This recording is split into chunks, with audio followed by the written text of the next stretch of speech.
वक्रतुण्डी महाकाय सूर्यकोटि समप्रभ निर्विघ्नं कुरु मे देव सर्वकार्येषु सर्वदा। राधे राधे दोस्तों, भक्ति सागर सोनिका चैनल में आप सबका स्वागत है। उम्मीद है कि आप अच्छे होंगे। तो हम आपको सुना रहे हैं श्रीमद् भागवत कथा सार। पिछली कथा में आपने सुना होगा भगवान और भक्त का मिलन, दुर्योधन का मेवा त्याग, शाक विदुर खाए, तो किस प्रकार मेरे गोविंद ने दुर्योधन के 56 भोग को त्यागर विदुरानी के घर जाकर छिलके खाए और इन छिलकों में क्या आनंद पाया, हमने ये कथा पीछे सुनी थी। जिन्होंने ये कथा नहीं सुनी तो मानिए आपने बहुत बड़ा प्रसंग खो दिया है। डिस्क्रिप्शन में जाइए और ये कथा अवश्य सुनिएगा, क्योंकि क्या भावना है, क्या भाव है भक्त का, और कैसे मेरे गोविंद की मेरे विदुर पर नजर पड़ी और भगवान विदुर जी को कैसे निमंत्रण उनका स्वीकार किया, ये सारी कथा पीछे जाकर सुनना। हमने पिछली कथा में ही सुना कि जब भगवान जाने वाले थे तो उन्होंने किसी को याद नहीं किया। उन्होंने याद किया तो केवल विदुर जी को। उन्होंने संदेशा भेजा तो केवल विदुर जी के लिए भेजा। किसके हाथ? उद्धव के हाथ। एक ज्ञानी भक्त और दूसरा नीतिज्ञ भक्त, उद्धव और विदुर। और जब उद्धव जी आए भगवान से आज्ञा पाकर, तो उद्धव जी को मार्ग में सरस्वती के किनारे विदुर जी का मिलना हो गया और अब दोनों का आपस में संवाद है और यहीं से भागवत का आरंभ होता है। देखिए, इससे बड़ा भाग्यवान संसार में और कौन होगा जिसकी याद स्वयं भगवान ने की है। परमात्मा ने जिसको याद किया, भगवान कृष्ण ने आखिरी पल में किसको याद किया? विदुर जी को। और भगवान ने जो पिछली कथा में कहा है कि मुझे 2 लोगों के घर पर ही भोजन करके आनंद आया। 24 जगह भोग लगा है मेरे भगवान का। 24 जगह का वर्णन आया है शास्त्रों में कि 24 जगह 24 अवतार हुए और जगह जगह पर भगवान को भोग लगा। और उन 24 अवतारों में 24 जगह भगवान को भोग लगाया गया। उनमें से केवल 2 भोग हैं जो भगवान सदा याद रखते हैं। वो 2 भोग कौन से हैं, वो जानने के लिए पिछली वीडियो देखिएगा, लिंक डिस्क्रिप्शन में दिया गया है। तो हम भी चलते हैं अभी वापस कथा में। उद्धव जी विदुर जी से मिलते हैं और भगवान की याद सब करते हैं। और यहाँ हम सब भगवान को याद करते हैं, लेकिन भगवान ने याद किया विदुर को, तो इसलिए प्रभु के संदेश वाकवान पर उद्धव जी ने विदुर जी से सत्संग किया। आदरणीय सुखदेव जी महाराज कहते हैं कि उद्धव जी जब विदुर जी से मिले तो विदुर और उद्धव दोनों को कंठरुद्ध हो रहा है। दोनों की परिस्थितियां भिन्न बन गई, वचन मुख से निकल नहीं रहा है। विदुर कहते हैं उद्धव तुम भाग्यवान हो। उद्धव कहते हैं कि आप तो मुझसे भी भाग्यवान हो। विदुर कहते हैं तुम मेरे प्रभु के पास से आई हो। और उद्धव जी कहते हैं कि प्रभु सदा आप ही का तो ध्यान करते हैं। उद्धव जी ने कृष्ण की बाल लीलाओं, कृष्ण का दिव्य किशोर चरित्र श्री विदुर जी को कह सुनाया।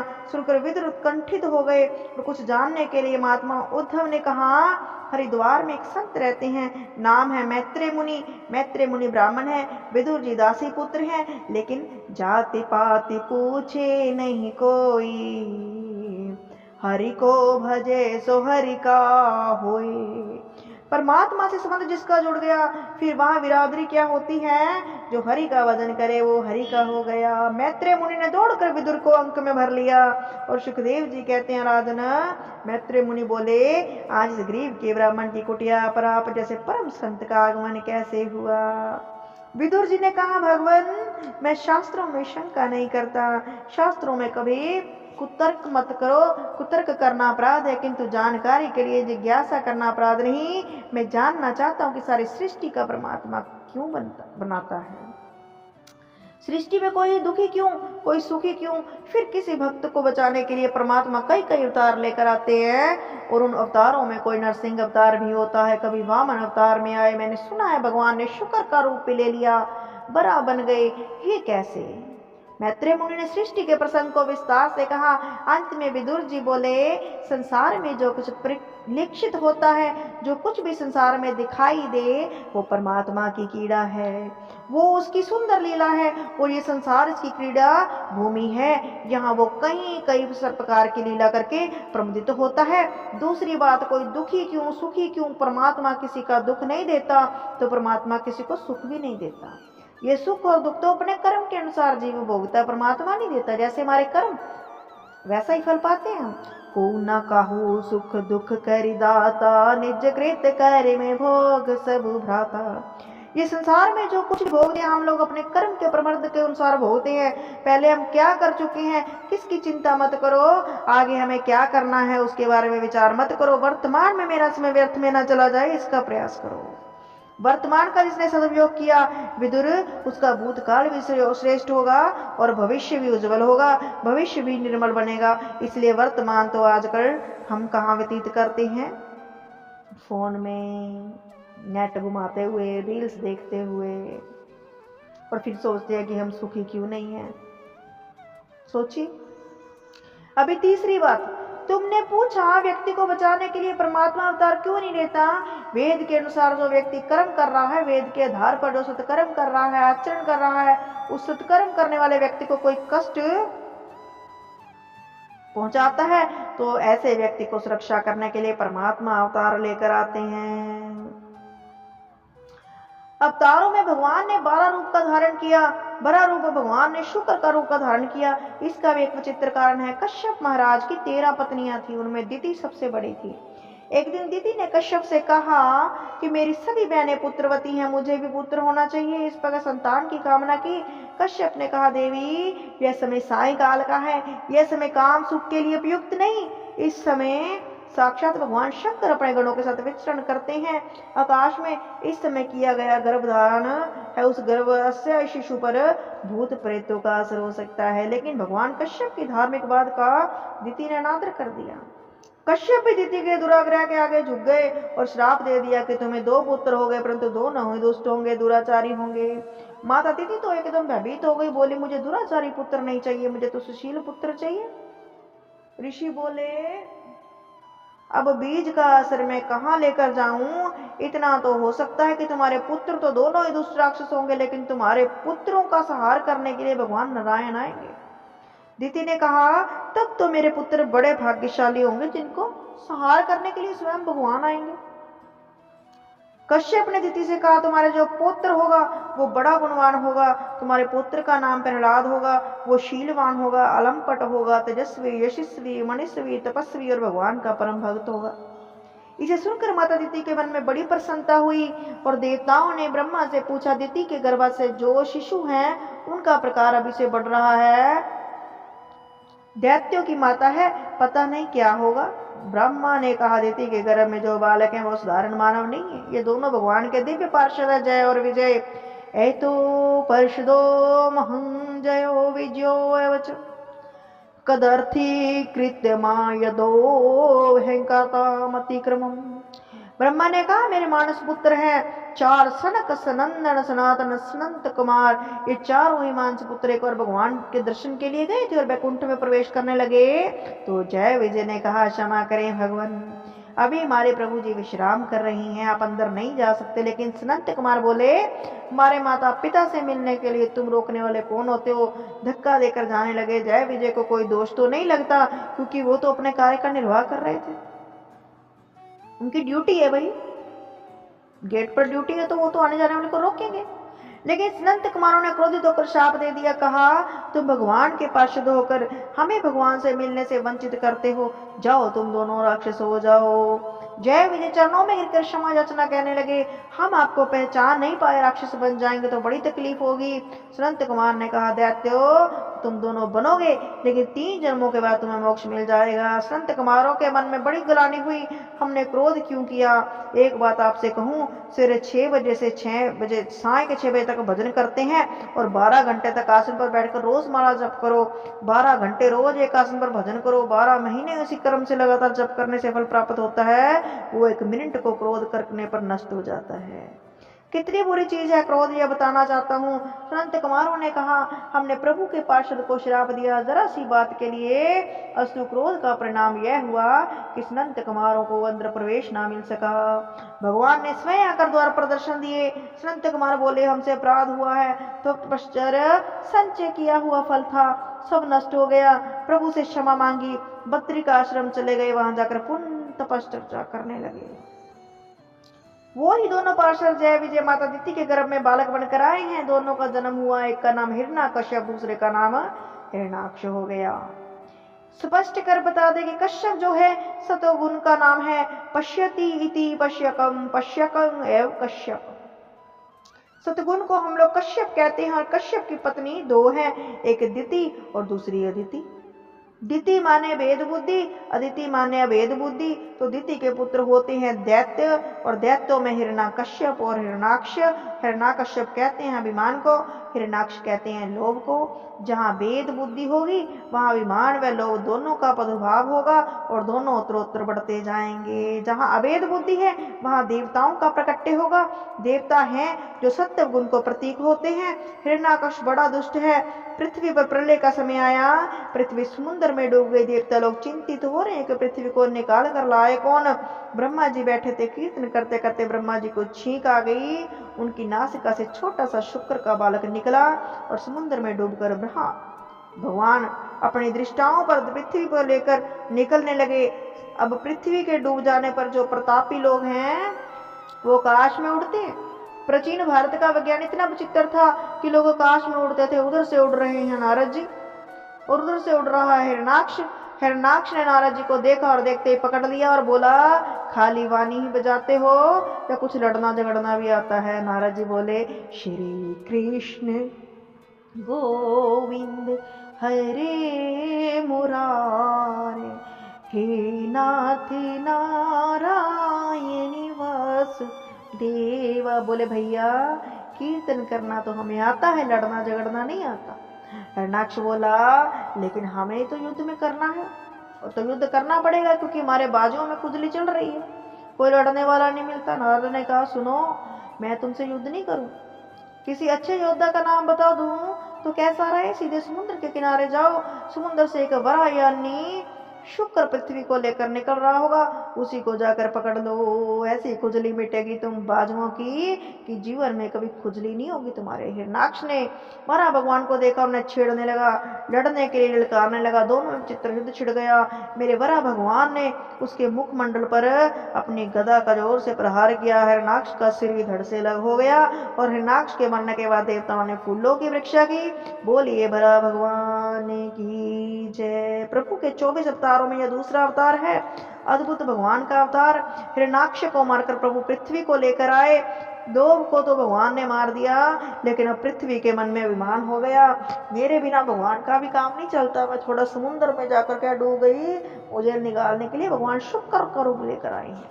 भगवान ने कहा, हिरण्याक्ष को तो मार दिया हमने, लेकिन देवी पृथ्वी के मन में जो अभिमान रूपी हिरण्याक्ष कश्यप प्रकट हुआ उसका उद्धार अपेक्षित है। इसलिए प्रभु ने परम पावन वृंदावन धाम का आश्रम का दर्शन करवाया। पृथ्वी के मन में परम आश्चर्य हुआ। पृथ्वी ने बड़े सुंदर फूल देखे, पल्वित पुष्पित फलित वृक्षों को देखा, पक्षियों को कलरव सुना। पृथ्वी ने कहा, यह क्या चीज है, ये सुंदर बगीचा क्या है? वो भगवान बोले, ये मेरा वृंदावन धाम है। बोलो वृंदावन धाम की जय। पृथ्वी ने कहा, वृंदावन, लेकिन मैं तो आपकी दाढ़ पर बैठी हूँ। मैं जब समुद्र में डूब गई थी तो मेरे बिना ये वृंदावन कहाँ से आ गया? भगवान बोले, सारी दुनिया का प्रलय हो जाए लेकिन वृंदावन का प्रलय नहीं होता।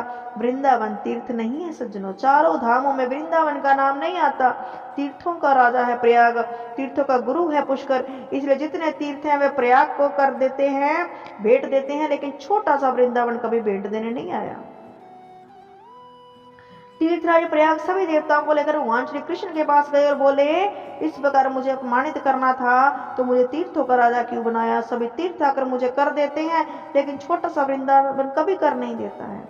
मेरे गोविंद मुस्कुराकर बोले, अरे प्रयाग, मैंने तुम्हें तीर्थों का राजा बनाया था, अपने घर का राजा थोड़ी तो बनाया था। वृंदावन मेरा घर है, उसका तू राजा कैसे होगा? वहां का राजा तो मैं हूं। धन धन वृंदावन रजधानी, धर्म करम जहाँ बटत जेवरी, मुक्ति भरे जहाँ पानी। वृंदावन तीर्थ नहीं है। यदि भौतिक आंखों से वृंदावन को देखते हैं, यदि पिकनिक बनाने की भावना से वृंदावन को जाते हैं, कृपा हो गई है, कृपा हो रही है, कृपा हो रही है, कृपा हो रही है, कृपा हो रही है, कृपा हो रही है। कन्हैया कन्हैया वृंदावन, वृंदावन तीर्थ नहीं है। यदि भौतिक आंखों से आप वृंदावन को देखते हैं, यदि पिकनिक मनाने की भावना से वृंदावन को देखते हैं, तो टूटे फूटे मकान और गंदी नालियों के अलावा आपको कुछ नहीं दिखेगा। और आप जैसे लोग वहां पर नाक चढ़ाएंगे, क्या है ये वृंदावन, क्या है, पुरानी सी गलियां हैं। और यदि आध्यात्मिक दृष्टि से वृंदावन को देखते हैं, तो भक्ति के चश्मे से वृंदावन को देखते हैं, तो वृंदावन की रज के कण कण में श्री कृष्ण का वास है। मीराबाई ने सारे तीर्थों में प्रवास किया, सभी तीर्थों में गई। जब मीरा वृंदावन आई तो लोगों ने पूछा, तुम बद्रीनाथ गई, केदारनाथ गई, गंगोत्री यमुनोत्री गई, समस्त तीर्थों में गई, सही सही बताना तुम्हें सबसे अच्छा क्या लगा। मीरा के मुख से निकल पड़ा, आलेरी मोहे लागे वृंदावन को, मुझे वृंदावन प्यारा लगा। मीरा कहती है, मुझे यह पावन जो स्थान है वृंदावन, इसके आगे कुछ भी अच्छा नहीं लगता, कोई धाम अच्छा नहीं लगता। भगवान ने पृथ्वी की स्थापना कर दी। और मैत्रेय मुनि कहते हैं, विदुर तुमने पूछा कि भगवान ने हिरण्याक्ष का वध क्यों किया, इसका मूल कारण क्या था। वो मैंने तुमसे कहा, उसने वैदिक धर्म विरुद्ध आचरण किया, इसके लिए ऐसा हुआ। हृदय में स्थित हुए लोभ को मारने से कपिल भगवान आए। ज्ञान का शत्रु है हिरण्याक्ष। भागवत में बताए गए अवतारों के क्रम में भी रहस्य है। ज्ञान का स्थिर करना है तो हिरण्याक्ष को मारना होगा, और लोभ रूपी हिरण्याक्ष को मारने पर फिर भगवान कपिल आते हैं। पृथ्वी की स्थापना हुई, ब्रह्मा जी के जितने भी पुत्र हुए सभी विरक्त हुए। सनत कुमार ने तो पहले ही कह दिया, हम विवाह नहीं करेंगे। अब ब्रह्मा जी के एक और पुत्र हुए, उस पुत्र का नाम है कदर्म। सज्जनों, कदर्म का सीधा सा अर्थ है करदम, अर्थात करदर्म। जिसने अपनी इंद्रियों का दमन कर लिया हो उसे कदर्म कहते हैं, जो जितेंद्रिय हैं। कदर्म ने अपने पिता ब्रह्मा से कहा, मैं विवाह नहीं करूंगा, मुझे भजन करना है, घर में नहीं रहना है, वन में चले गए। अब ब्रह्मा ने कहा, बेटा कभी कभी हम वैराग्य की बातें तो बड़ी करते हैं, परंतु वैराग्य के मार्ग पर चलते हैं तो बड़ी कठिनाइयां आती हैं। इसलिए संत का चरित्र, संत का जीवन ज्यादा सफल उसी का है जो पहले ग्रस्त करता हो। तो यहाँ पर बताया गया है कि संत को भी ग्रस्त होना चाहिए, पहले ग्रस्त जीवन जिसने भोग लिया हो। क्योंकि शास्त्र कहते हैं पहले ब्रह्मचर्य का पालन करो, फिर ग्रस्त जीवन में आओ, उसके बाद साधु जीवन व्यतीत करो। लेकिन परमात्मा की विशेष कृपा जिस पर हो जाए वो बचपन से ही ब्रह्मचारी हो सकते हैं। कदरम जी वन में चले गए, वहां जाकर बहुत तपस्या की। अब यहाँ पर मैं आपको ब्रह्मचारी के बारे में बता दूं। खाया पिया भोगा, 15 16 17 20 22 साल की उम्र में सारा कुछ देख लिया, आयासी कर ली, और उसके बाद जाकर ब्रह्मचार धारण करे ना, उसको ब्रह्मचारी नहीं कहते। उससे पहले तो फिर शादी कर लो, वो बेस्ट है। असली ब्रह्मचारी वही होता है जो बचपन से ही ब्रह्मचारी है, जिसका मन बचपन में प्रभु के ध्यान में लगा हुआ है ना, वो ब्रह्मचारी होता है। कदरम जी वन में चले गए और वहां जाकर वो तपस्या की। तपस्या करते करते बूढ़े होने को आए, वृद्ध हो गए। कदरम के मन में एक विचार जागा, दुनिया के लोग विवाह करते हैं, अपनी पत्नी के साथ विहार करते हैं, हमें देखो हम यहाँ जंगल में अकेले पड़े हैं, हम भी विवाह करेंगे, किसी परम सुंदरी नारी से हमारा विवाह हो जाए। कदरम ने मन में ऐसा संकल्प ले लिया। भगवान मुस्कुराए और कदरम जी ने संकल्प लेकर तपस्या शुरू कर दी कि हमारा विवाह किसी परम सुंदर नारी से हो जाए। प्रभु की माया है ये सारी। सोचा कोई तपस्या करता है मुक्ति पाने के लिए, कोई तपस्या करता है भक्ति पाने के लिए। कदम ऋषि जो इतने महान हुए और वो तपस्या कर रहे हैं नारी के लिए, भगवान की प्राप्ति के लिए नहीं। उन बड़ाऊ महाराज को देखो तपस्या करते हुए विवाह हो जाए। मन की गति बड़ी विचित्र है सज्जनों, मन के जितना किसी के वंश में नहीं बात कही। विश्वामित्र ने 60 वर्ष तक तपस्या की, लेकिन मेनका का नाम की अप्सरा ऐसी आई, ऐसी उसके चरणों की पायल बजी कि विश्वामित्र की तपस्या को भंग कर दिया। इसलिए गोविंद से नियमित प्रार्थना करो कि हे प्रभु मेरे विचार अच्छे हों। प्रात उठकर प्रभु से मंगल में प्रार्थना करो, जिससे हमारा जीवन आनंद में हो। कदरम ने 10,000 वर्षों तक तपस्या की, संकल्प हुआ कि हमारा विवाह हो जाए। लेकिन जिसने अपना सर्वस्व प्रभु को दे दिया, अपने जीवन को गोविंद को समर्पित कर दिया, उसके मन में कोई संसारिक भावना भी आ जाए तो गोविंद उससे पूरी कर देते हैं। ऐसे हैं मेरे गोविंद। चतुर्भुज रूप से नारायण प्रकट हो गए और नारायण के दर्शन कर कदरम ने चरणों में प्रणाम किया। भगवान बोले, बाबा आप विवाह करना चाहते हैं? और कदरम को बड़ी शर्म लगी। भगवान से कैसे कहे कि हमने शादी के लिए तपस्या की। पुराने जमाने का नियम था कि जब माता पिता शादी की बात करते थे तो बच्चे वहां से उठकर अंदर चले जाते थे। अभी तो आपको पता ही है कि सब कुछ अपने आप ही हो जाता है। बच्चे ही आके बता देते हैं कि हमने शादी करनी है। अब संकोच लज्जा तो है ही नहीं। महात्मा कदर मुस्कुराकर बोले, नहीं नहीं, मैं शादी के लिए तब थोड़ी किया था। प्रभु ने सोचा कहीं ऐसा तो नहीं मन मन भावे मुंड हिलावे, मन में इच्छा हो और ऊपर से मना करता हो। भगवान मुस्कुराकर बोले, नहीं करना था विवाह तो पहले ही कह देते, मैं तो तुम्हारे विवाह की बात पक्की कराया, किए थोड़े ही थे, मन की ले रहे थे प्रभु भी। कंदर्प ने कहा, आप बात पक्की कर आए हैं? भगवान बोले, हाँ। कदरम बोले, जब आप बात पक्की कर ही आए हैं तो चलिए कोई बात नहीं, हम भी शादी कर ही लेंगे। इच्छा तो बिल्कुल नहीं थी प्रभु, लेकिन आप कहते हैं तो शादी तो करनी पड़ेगी। भगवान ने कहा, स्वयंभू नाम के जो मनु हैं, उन मनु महाराज के 2 पुत्र और 3 पुत्री हैं। आकृति, देवहूति, प्रसूति पुत्रियों के नाम हैं। प्रियव्रत, उत्तानपाद और पुत्रों के नाम हैं। उनके बीच की पुत्री देवहूति के साथ आपका विवाह होगा, मना नहीं कर देना। कदरम जी प्रभु के चरणों में गिर पड़े, भगवान मैं झूठ नहीं बोलूंगा, बहुत बड़ा अपराध किया है मैंने, शादी के लिए तो तपस्या की थी, लेकिन अब आपकी झांकी को देखने के बाद विवाह की इच्छा नहीं रही थी प्रभु।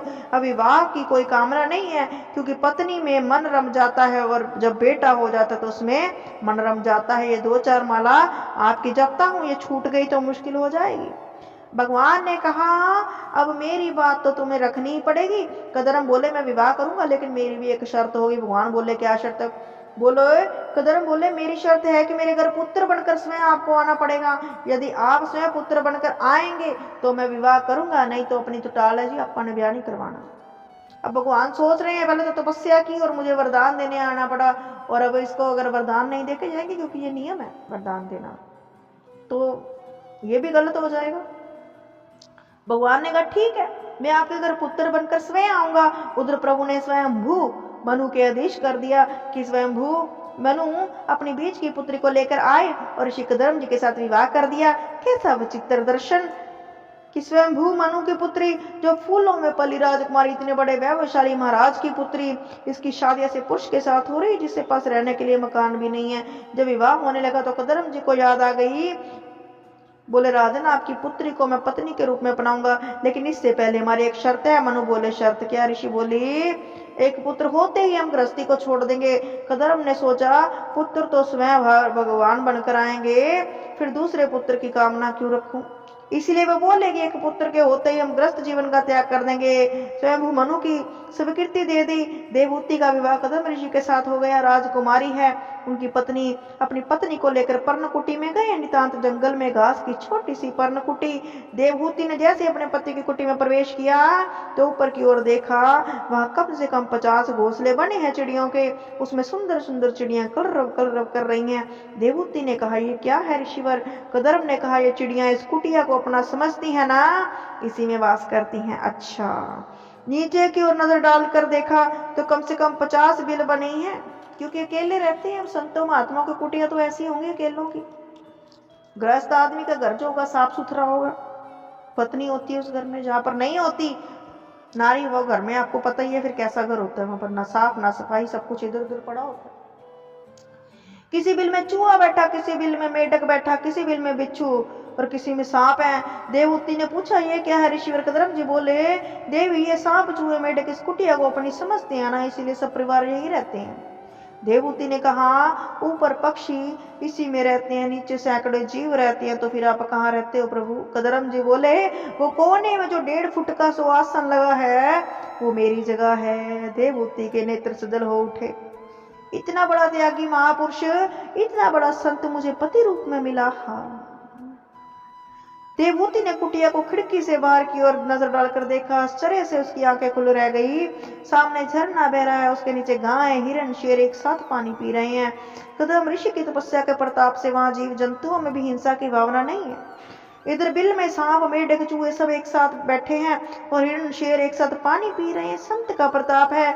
कदर्म ने अपनी पत्नी से कहा, तुम्हें अच्छा लगे वैसे इस कुटिया को संवारो, मैं थोड़ा भगवान को याद कर लूं। कदरम जैसे ही समाधि में बैठे, उनकी 75 समाधि लगी और 40 वर्ष तक उनकी समाधि लगी रही। एक सधर्मनी के लक्षण देखिए। देवहूति ने सोचा, मेरे पति समाधि में बैठ गए हैं, इनकी सेवा करना ही मेरा पावन कर्तव्य है। बैठे हुए पति को गीले वस्त्र से पोंछ देती, आरती करती, कभी फल तोड़कर खा लेती, कभी पत्ते तोड़कर खा लेती, तो कभी कुछ भी ना मिलता 2-4 दिन भूखी रह जाती, पानी पीकर निकाल देती। ऐसे 40 वर्ष निकल गए देवहूति के अपने पति की सेवा में, और 40 वर्षों में देवहूति का शरीर भी वृद्ध माताओं जैसा हो गया। झुर्रियां पड़ गई हैं, सिर के कष्ट जटा के रूप में परिणित हो गए। मन में आशा है जिस दिन मेरे पति की तपस्या पूरी होगी उस दिन से मेरा गृहस्थ जीवन आरंभ होगा। 40 वर्षों के बाद कदर्म की समाधि जैसे ही टूटी, कदर्म ने अपनी कुटिया में किसी बुढ़िया माता को बैठे देखकर पूछा, आपका परिचय? देवहूति ने सोचा, मेरे पतिदेव तो मुझसे मेरा परिचय पूछ रहे हैं। याद कीजिए 40 वर्ष पहले एक राजा आए थे, अपनी बेटी का विवाह आपके साथ किया था। कदर्म ने कहा, थोड़ा थोड़ा याद आता है, वो आप ही हो क्या? देवहूति बोली, जी मैं आपकी धर्म पत्नी हूँ। ऋषि कदर्म बड़े प्रसन्न हुए। 40 वर्ष का समय बीत गया, इतने वर्षों तक तुम रही कहाँ? इसी कुटिया में रही। तुमने भोजन किया क्या देवी? कभी पत्ते खा लेती हूँ, कभी फल खा लेती हूँ, कभी कुछ नहीं मिलता तो ऐसे ही रही। देवी तुम अपने पिता के घर क्यों नहीं गई? देवहूति बोली, पत्नी के लिए तो पति का घर ही स्वर्ग होता है और पिता का घर नहीं। महात्मा कदर्म का हृदय विदीर्ण हो गया और मन बड़ा प्रसन्न हुआ और बोलते हैं कि मैं तुमसे बड़ा प्रसन्न हूँ, मेरे लिए तुमने इतने कष्ट सहे। सूख गया तुम्हारा शरीर, सूखे पत्ते खा कर तुमने मेरी सेवा की। 40 वर्षों तक तुम मन में सोच रही होगी कैसे पुरुष से शादी की, न रहने का ठिकाना न खाने का ठिकाना। जरा अपनी आंखें बंद करो। देवहूति ने नेत्र बंद किए। कदर्म ने कहा, नेत्र खोलकर देखो। देवहूति ने देखा, सुंदर सरोवर है। उस सरोवर के बीच में 9 मंजिल का महल बनाकर तैयार हो गया। हजारों भूषण हो गए, सैकड़ों दासियां हो गई। जो वैभव देवहूति ने पिता के घर नहीं देखा था वो आज कंदर्प के द्वार पर है। ये देखकर बड़ी प्रसन्न हुई। कंदर्प ने देवहूति का हाथ पकड़कर जैसे इस सरोवर में डुबकी लगाए। कंदर्प तो हो गए 20 वर्ष के, देवहूति हो गई 16 वर्ष की। ऐसा प्रताप था भक्ति का। कदर्प जी ने प्रतिज्ञा की थी कि पुत्र के होते ही मैं गृहस्थ जीवन को छोड़ दूंगा, लेकिन मेरे गोपाल को तो कुछ और ही मंजूर है। कदर्प के घर अभी बेटा एक भी नहीं हुआ और बेटी हो गई 9। ऋषि कदर्प के घर में 9 कन्याओं ने जन्म लिया। उसमें सबसे बड़ी का नाम है कला, यह मरीचि नाम के ऋषि को ब्याई गई। दूसरी पुत्री का नाम हुआ अनसुआ। कौन नहीं जानता माता अनसुया को, जो कि अत्रि ऋषि की पत्नी हुई। एक ऋषि कदर्प बड़े प्रसन्न हुए, उनकी दूसरी पुत्री अत्रि ऋषि को ब्याई गई। ऐसा कौन नारी है, ऐसा कौन सा पुरुष है जो अनसुया के नाम को नहीं जानता? वशिष्ठ जी की पत्नी अरुंधति है जो कदर्प ऋषि की पुत्री है। भृगु मुनि की पत्नी भी कदर्प की ही पुत्री है। बड़े बड़े ऋषियों की पुत्रियां जो गई वो कदर्प ऋषि की बेटियां थी। 9 कन्याएं जो बड़े बड़े ऋषियों के साथ ब्याई गई। मन में सोचा, मैंने कहा था कि मैं एक पुत्र के होते वन में चला जाऊंगा और गोविंद की कृपा देखो उसने किस चक्कर में डाल दिया। पहले 9 पुत्रियां दे दी कि इतनी जल्दी बाबा तुम्हें गृहस्थ से बाहर नहीं निकलने देंगे, और जब तक बेटा होगा नहीं कदर्प ऋषि को गृहस्थ में रहना पड़ेगा। और उस कदर्प ऋषि की जो पत्नी है उसके बारे में भी सोचिए, देवहूति, ये उसके भाग्य है। उसकी भी तपस्या का फल मिला उसको कि अभी वो भी गृहस्थ आश्रम उसको मान रही है। 10वीं संतान के रूप में स्वयं नारायण कपिल देव के रूप में प्रकट होकर आए। कपिल के रूप में प्रकट हो गया ऋषि कंदर्प के घर। कितना सुंदर स्वरूप है भगवान कपिल का। बोलो भगवान कपिल महाराज की जय। ये ज्ञान की मूर्ति है जिसे हम दर्शन शास्त्र कहते हैं और सांख्य शास्त्र के उदाहरणता महात्मा कपिल। 9 कन्याओं का विवाह कर दिया। कपिल का दर्शन किया कदर्प ने और कहा कि मेरी कामना पूर्ण हुई, मेरे घर स्वयं भगवान नारायण पुत्र बनकर आए हैं, मुझे क्या चाहिए। कदर्प ने भगवान कपिल को प्रणाम किया। बोले, प्रभु अभी सी जागी को हृदय में बसकर जंगल में भजन करूंगा। मेरा संकल्प था वो पूरा हो गया। पत्नी से बोले, तुम जानो और तुम्हारा बेटा जाने, और वन की ओर चले गए। कदर्प वन में एकांत जगह जाकर कपिल के स्वरूप का चिंतन कर समाधि में बैठ गए। देवहूति ऋषि की पत्नी है, कुछ तो असर होगा अपने पति की। आज माता देवहूति ने मन में सोचा कि मैं इतनी बड़ी भाग्यशाली हूँ कि मेरे 9 कन्याएं बड़े बड़े ऋषियों के घर पधारी, एक से एक तपस्वी उनके पति हैं। मेरा कितना बड़ा सौभाग्य है कि मेरे घर से भगवान पुत्र बनकर आए हैं। बहती गंगा में जो हाथ नहीं धोता वो समझदार नहीं होता। शास्त्र कहते हैं भागवत कथा हो रही हो, राम कथा हो रही हो तो कभी मत सोचो कि हमारे पास पत्रिका तो आई नहीं। भागवत की कथा में बिना निमंत्रण के जाने से ज्यादा फल होता है किसी के भी हो रही हो। देवहूति ने मन में सोचा, मेरे घर तो स्वयं भगवान आए हैं। पता चला तो कदर्प की 9 पुत्रियां वहां गई। कपिल भगवान की बड़ी 9 बहनें सब आ गई। ऐसा भागवत में नहीं लिखा, कतिपय संतों का मत है। आज माता ने नन्हे से कपिल को स्नान कराया। अपने हाथों से भगवान कपिल को वस्त्र पहनाए, मत्स्य पर चंदन लगाया, माला पहनाई, एक छोटी सी व्यास गद्दी बनाई, उस पर कपिल को बिठा दिया। कपिल ने कहा, माँ ये क्या कर रही हो? आज क्या हो रहा है, ये उल्टी गंगा कैसे बह रही है। माँ अपने पुत्र को पूजन कर रही है और मैया ने कहा आज तो मैं वो कर रही हूँ पुत्र जो मुझे बहुत पहले करना था, आज मुझे रोक नहीं सकते। ऐसा करने से मैया ने पूजन कर कपिल को बिठाया। यहीं से शुरू होता है कपिल देवहूति संवाद। तो हम भी ये कपिल देवहूति संवाद अगली वीडियो में सुनेंगे। यदि आपको ये भगवान कपिल के जन्म तक का प्रसंग अच्छा लगा हो तो कमेंट बॉक्स में जय श्री कपिल देव जी जरूर लिखिएगा। धन्यवाद। मिलते हैं अगली वीडियो में।